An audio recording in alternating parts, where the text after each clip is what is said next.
Ituturo ko sa iyo kung paano ka kikita dito sa TikTok ng 10 up to 20,000 per month doing the copy and paste system in 4 steps. Una, dapat meron kang cellphone or any gadgets.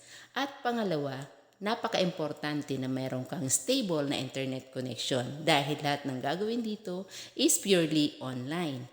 Pangatlo, dapat meron kang free time at least 3 hours per day. At pang-apat, ito ang pinaka-importante, dapat meron kang tinatawag naming user ID.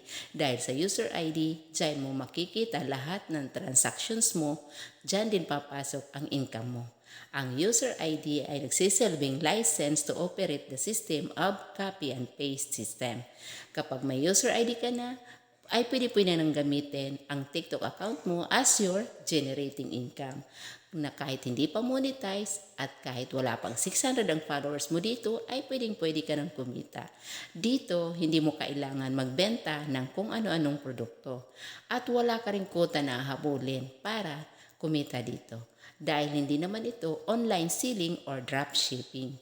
So basically, ang gawin mo lang talaga dito is mag-copy and paste. Pwede ito sa mga empleyado, OFW, senior citizen, retired, even mommy na naghahanap ng side hustle dito sa online na pwede mong gawin anytime at anywhere, lalong-lalo na kung ikaw ay palaging babad sa TikTok at hindi ka naman kumikita, ay pwede mo itong subukan ito. Kaya kung interesado ka, mag-comment ka lang sa video na ito para ituro ko sa iyo kung paano ang gagawin mo.